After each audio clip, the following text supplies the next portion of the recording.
A palavra diz: dispõe-te, resplandece, porque vem a tua luz e a glória do Senhor nasce sobre ti.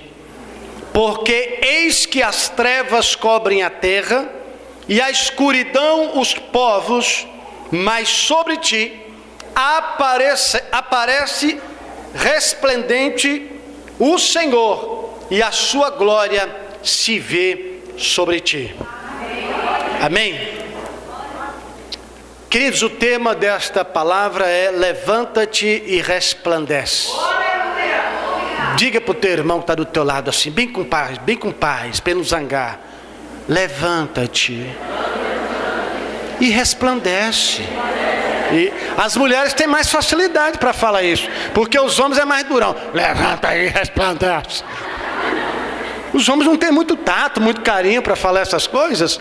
As mulheres são mais sensíveis e elas falam com mais carinho, mas não significa que não seja com mais intensidade. Amém? Olha só, irmãos, o livro de Isaías é um livro fantástico para aqueles que são leitores das Escrituras Sagradas. O que chama atenção nos profetas e nos livros do Velho Testamento é o nome do profeta a qual eles recebem o nome. Cada um dos livros, o profeta o identifica com seu próprio nome. Significa dizer que o conteúdo daquela mensagem praticamente está sintetizado no que é a definição do nome do profeta. O nome Isaías significa Deus é salvação, e ele constrói toda uma teologia em cima da salvação ou do Salvador dentro da sua literatura.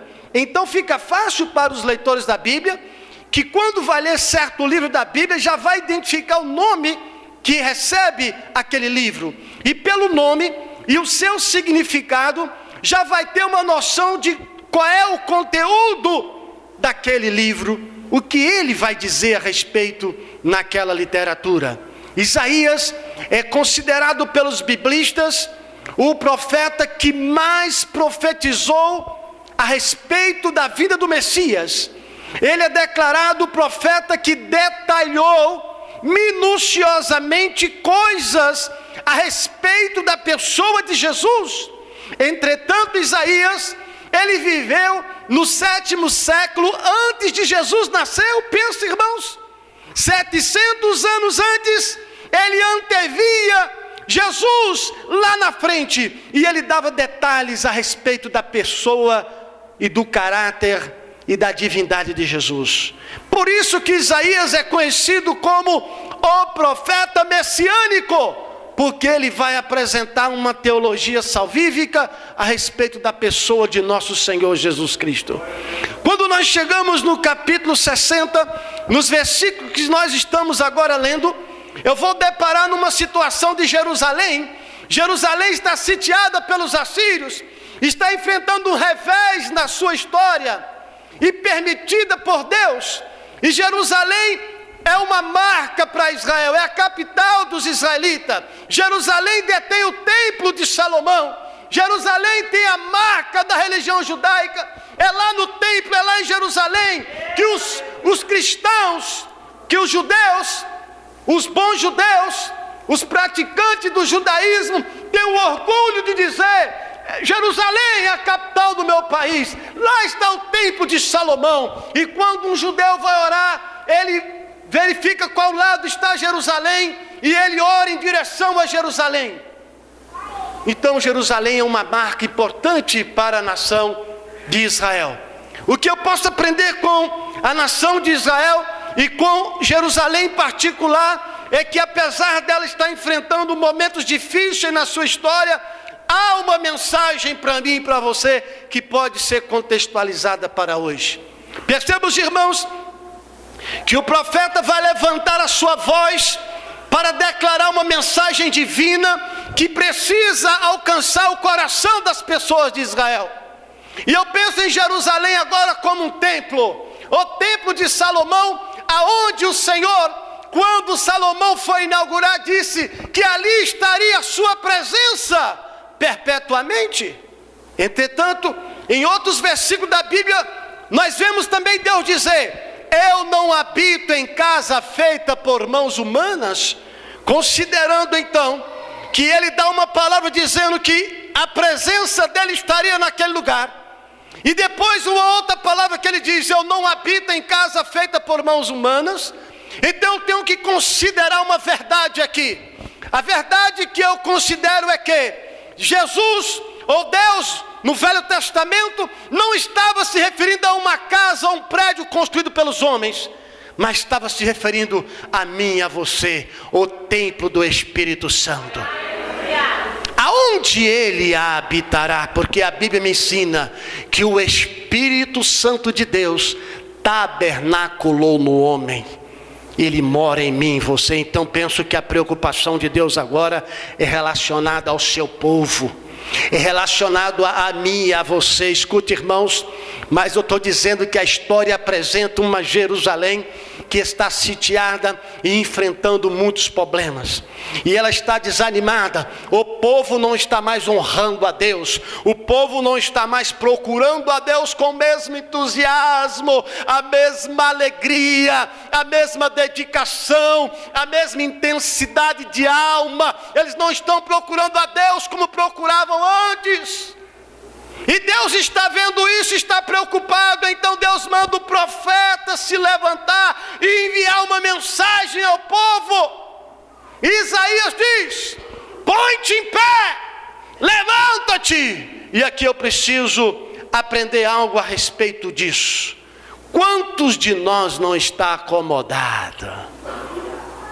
Ainda há pouco, no primeiro culto, na reunião das 17 horas, o evangelista Anderson pregou uma mensagem sobre volta de Jesus e citou uma parte na sua pregação sobre esta história de nós estarmos com os olhos fixos na terra e nas coisas materiais, esquecendo de Jesus e do seu reino. Cada um correndo de um lado para o outro, preocupado em ficar rico, em ter o melhor emprego, a melhor casa e conseguir os maiores recursos possíveis para viver bem nessa terra, mas está esquecendo do principal, que é de Jesus, a sua palavra e o seu reino. Enquanto o Senhor nos diz: buscar em primeiro lugar o seu reino e a sua justiça, e as demais coisas vos serão. Mas as pessoas do mundo de hoje, da pós-modernidade, estão procurando o que vai ser acrescentado em detrimento da justiça e do reino. É por isso, meus queridos irmãos, dá uma olhada em nossa volta, e eu percebi que a dirigente, pastora Cleide, nesse culto, ela nos pediu para fazer uma oração pela cidade, dizendo: Riacho Fundo aumentou a criminalidade, está muito violento, muito assassinato, o mundo está em desordem. E eu começo a me preocupar porque o IBGE de 2010 diz que Riacho Fundo tem 44% de cristãos. A pergunta é: cadê você, irmão? Qual é o tipo de influência positiva que você tem na sua comunidade? E eu comecei a me preocupar mais ainda, porque diz que Brasília está imprestável para morar. Mas o mesmo IBGE, se é que podemos confiar nesses dados, nos diz que Brasília deve ter aproximadamente 1.100.000 evangélicos. Queridos, pensa se não é razoável as nossas preocupações? Como pode? Se há um número tão grande de crentes, pessoas que buscam o reino, buscam a justiça, têm uma vida de santidade e integridade moral e ética, o que essas pessoas que estão morando em Brasília, quase 1/3 da população, está fazendo para diminuir o crime, para diminuir a corrupção, a bandidagem, o uso das drogas? Significa dizer que eu tenho um termômetro disso, que me acusa e me aponta de que eu não estou influenciando de forma alguma o ambiente aonde eu estou. Então isso me preocupa, e eu creio que deve ocupar também a sua mente e trazer preocupação. Significa dizer que estamos apenas satisfeitos em um dia da semana, escolhermos um daqueles que tem uma reunião religiosa em algum templo, e nós vamos bem cuidadosamente para lá com as nossas melhores roupas e talvez os melhores perfumes, sentamos nos bancos ou nas cadeiras confortáveis, climatizado por ar-condicionado, e ouvimos belos hinos e boas pregações, mas não temos disposição para obedecer à palavra de Deus. Eu creio que quando nós vemos Isaías chamando a atenção do povo, eu penso agora em Isaías aqui falando comigo e com vocês. Essa mensagem não é para o teu vizinho nem para o teu amigo que ficou em casa, não. Essa mensagem é para você que está aqui essa noite, porque Deus te trouxe aqui. E a mensagem de Deus é: levanta-te e resplandece. Não adianta reclamar do governo, das autoridades.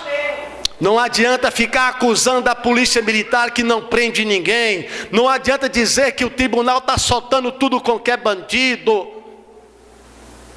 Nós temos que fazer o nosso papel, é evangelizar e levar a mensagem que traz salvação, que traz cura e libertação para as pessoas.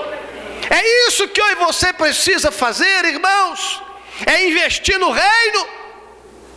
E o profeta diz: levanta-te. Por que ele manda levantar? É porque tem um monte de gente acomodada. Só pode levantar quem está assentado ou deitado, é verdade? A primeira atitude então é: levanta-te. Diga para o teu irmão: levanta, meu irmão. Sai desse comodismo. Me ajuda a pregar a mensagem aqui, irmão. Me ajuda a pregar. Fale assim: levanta, irmão. Sai do comodismo. Só televisão, videogame, WhatsApp, Instagram, Facebook. Você vai para o inferno vendo essas coisas, irmão. Sai disso. Vai pregar o evangelho.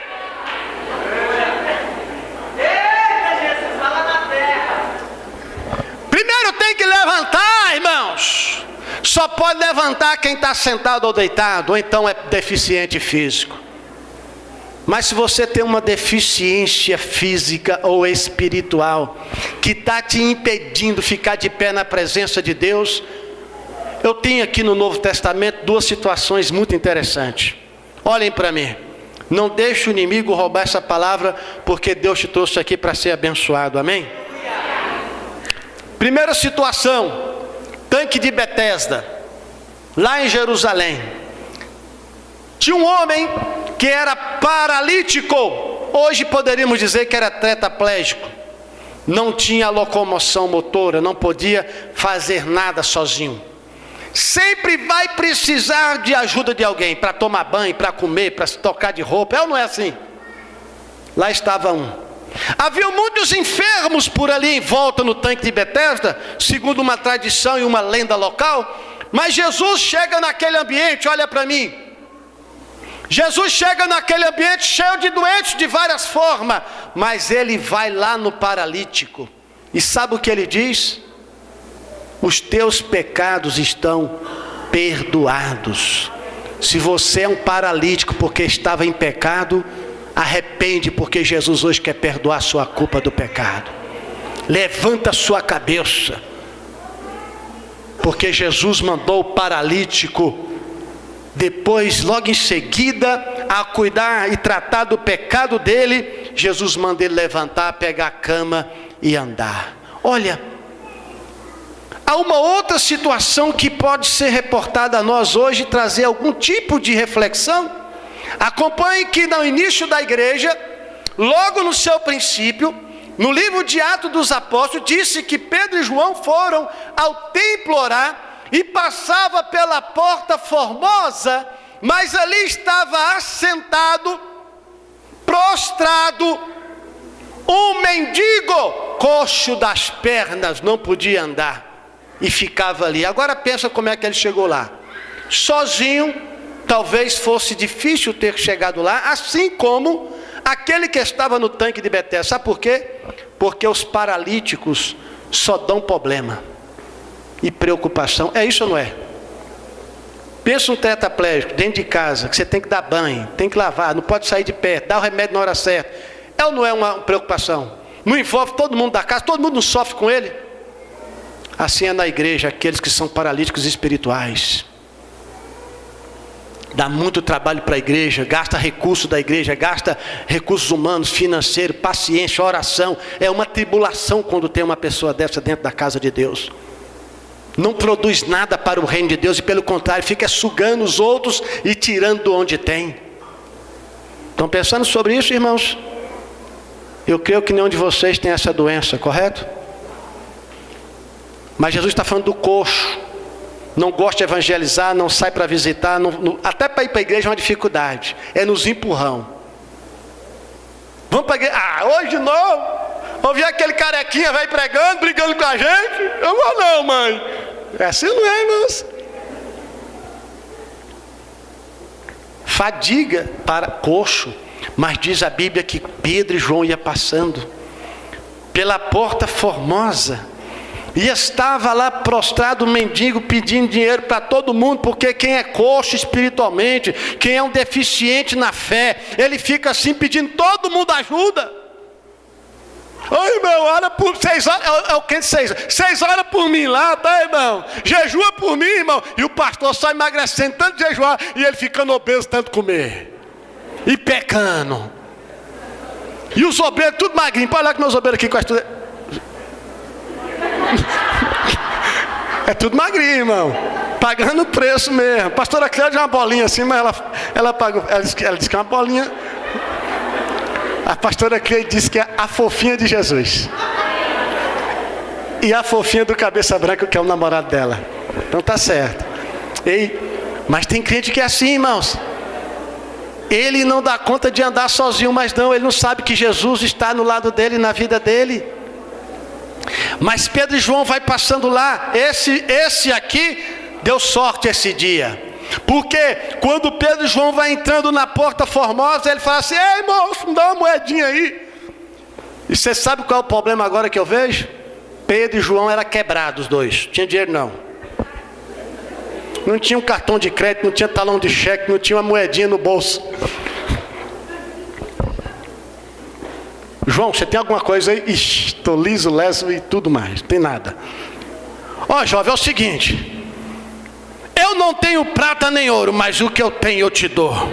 Em nome de Jesus, levanta daí, anda, rapaz. A igreja hoje tem dinheiro, mas não tem poder. Eles não tinham dinheiro, mas tinham poder para levantar paralítico, irmão. E nós às vezes temos o dinheiro, mas não temos poder para fazer nada.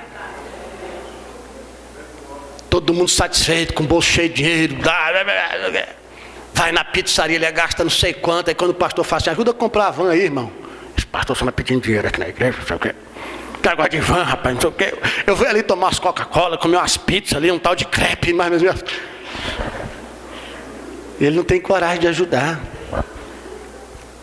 O reino fica para segundo plano. Primeiro plano é as coisas seculares, voláteis, que só fica aqui. É assim, irmãos. Por isso que o profeta está dizendo: levanta-te! Então a primeira coisa que eu tenho que fazer é fazer o quê? Levantar. Agora, se levantar somente, está correto? Não! Pensa comigo aqui, irmãos. Levantei.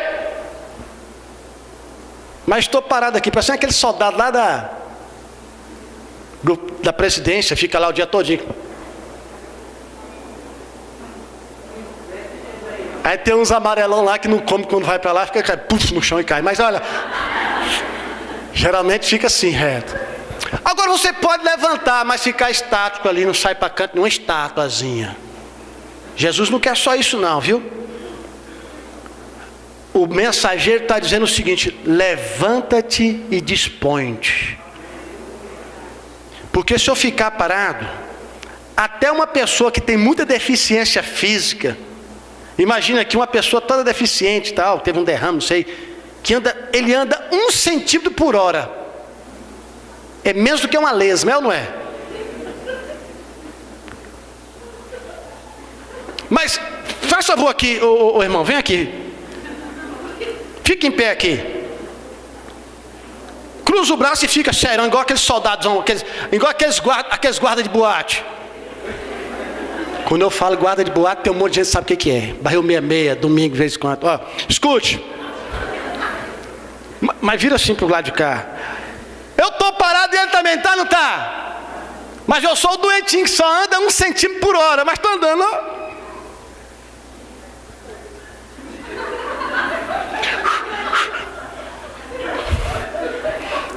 Já fiquei mais longe dele?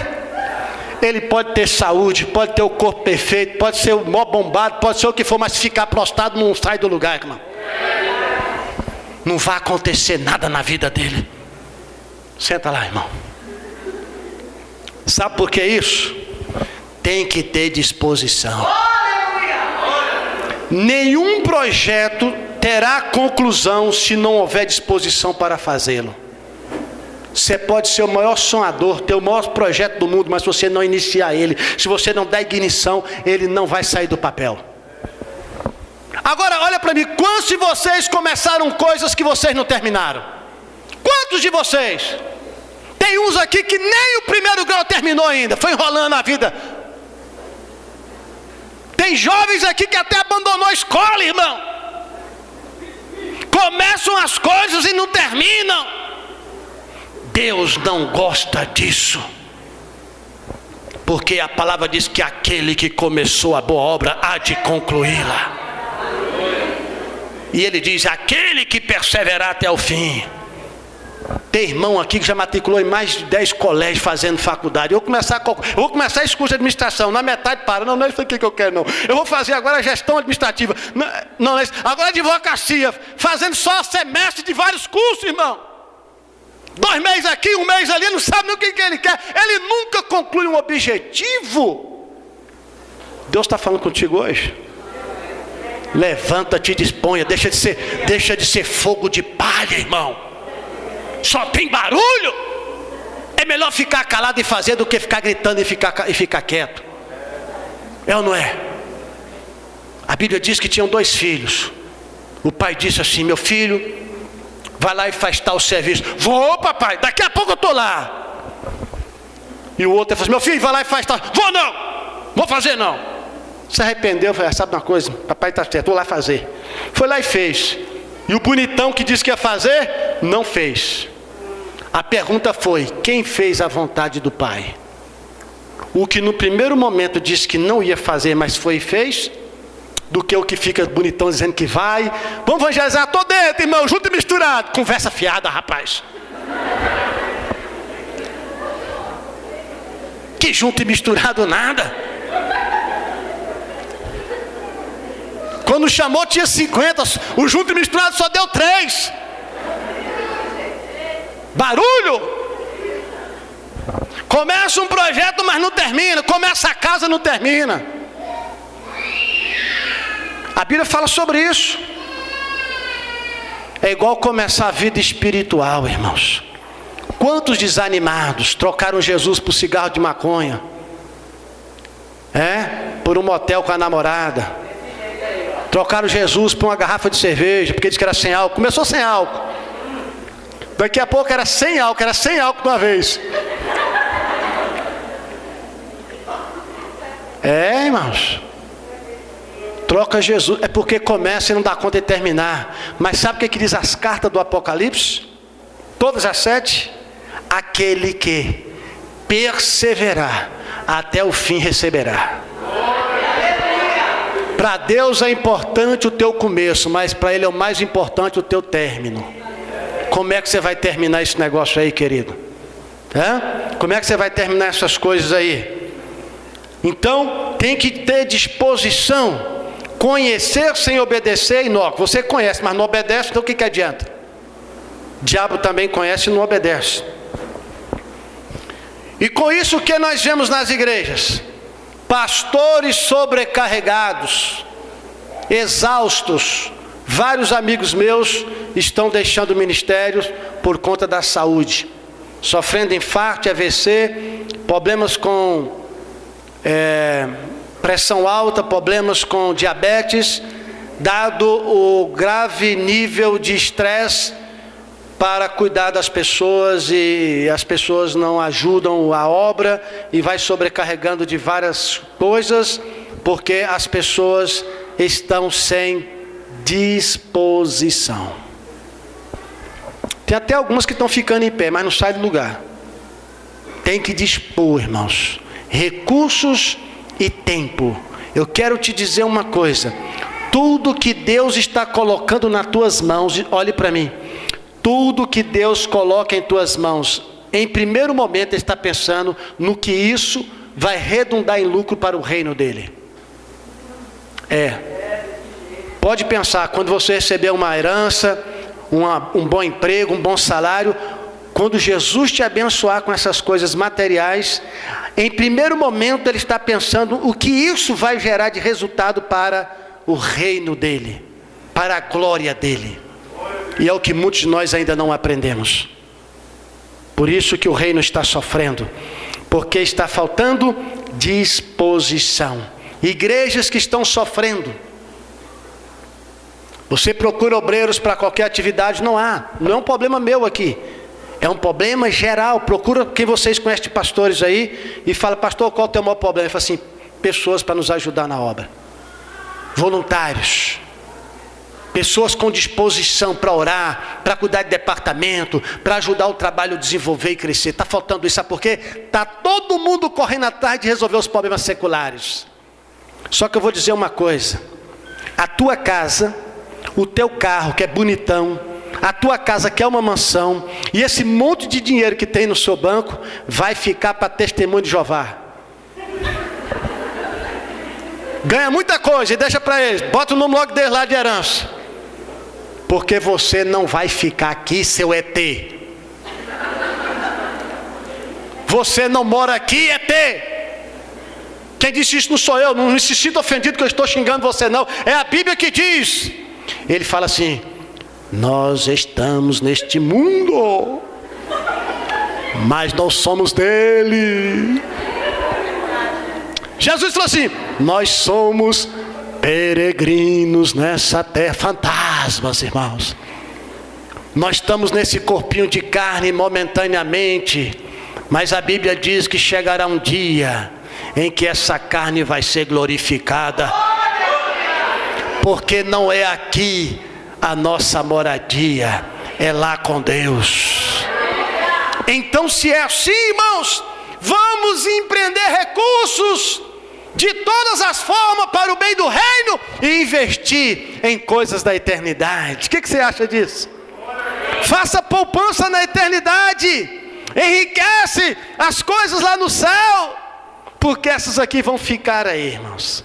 Elas vão ficar aí. Amém? Então levanta-te, dispõe-te, e agora diz: resplandece. Acompanhe comigo. Jesus tem uma parábola que ele diz assim: não se pega uma candeia e acende e coloca debaixo de uma mesa. É assim que faz, irmãos. Pega uma candeia. A candeia era um instrumento de iluminação que eles tinham naquela época. Não tinha SEB, Saneago, esse negócio. Não tinha essas coisas antigamente. Não tinha energia elétrica. As casas, na maioria delas, eram feitas de barro, com lajes de pedras e toras. Uma janelinha bem pequenininha, muito desproporcional ao ambiente, geralmente muito pequena. Uma portinha também muito pequena e baixa. As casas populares eram assim, até parece que foi o Roriz que deu aquelas coisas para eles. Escuta, os irmãos. Era escuro, o chão era de terra batida, por isso você vai ver a parábola lá da mulher que perdeu uma moeda dentro de casa e varreu e caçou até achar, porque era terra, muita poeira. A maioria das casas, as populares, eram assim, e eram escuras, aonde havia até a necessidade de se ligar a candeia de dia, em algumas delas, para enxergar. Mas ele está dizendo: ei, não se pega a candeia, acende e coloca debaixo de uma mesa, porque aí não vai clarear. Sabe o que Deus está me dizendo aqui? Tem um monte de candeias aqui que estão acesas, mas estão escondidas debaixo da mesa.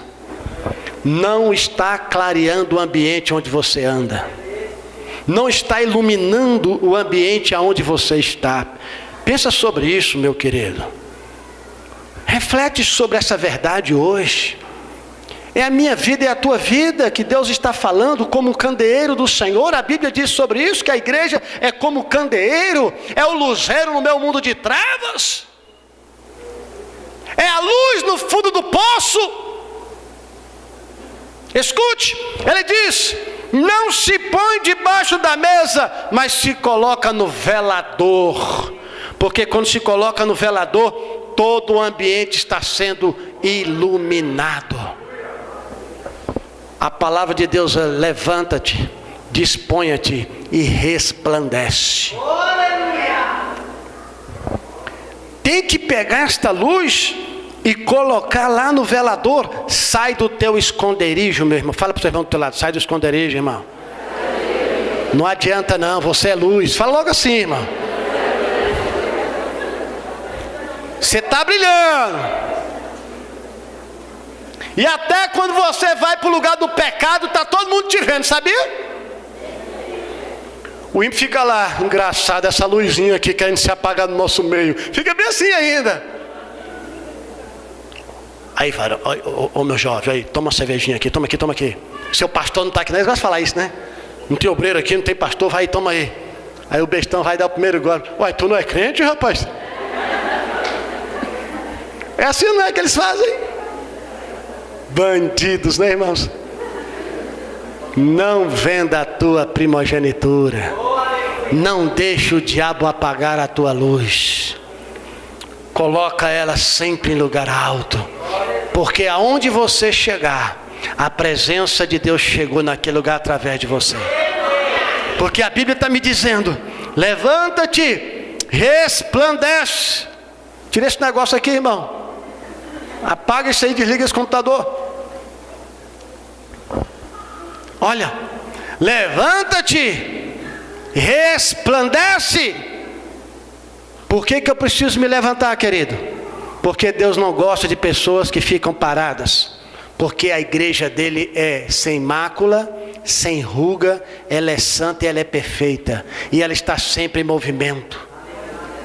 A igreja está em movimento. Amém? O Espírito de Deus está sobre ti. Sabe o que o profeta diz? Levanta-te e resplandece, porque a glória de Deus está sobre ti. Lê na Bíblia aí o versículo, se não está escrito isso.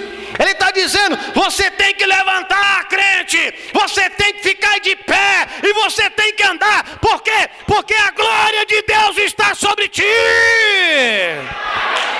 A glória dele está na sua vida. E quando a glória de Deus está sobre mim e sobre ti, nós não conseguimos ficar parados, irmão. Vamos ficar sempre em movimento. Há uma inquietação, arde no coração um desejo de ler Bíblia, de estudar a palavra, de orar, de evangelizar, de ganhar pessoas para Jesus. Ele vai te incomodar, por quê? Porque a glória dele está sobre a tua vida. Vamos ficar em pé agora, porque a glória de Deus está sobre a tua vida.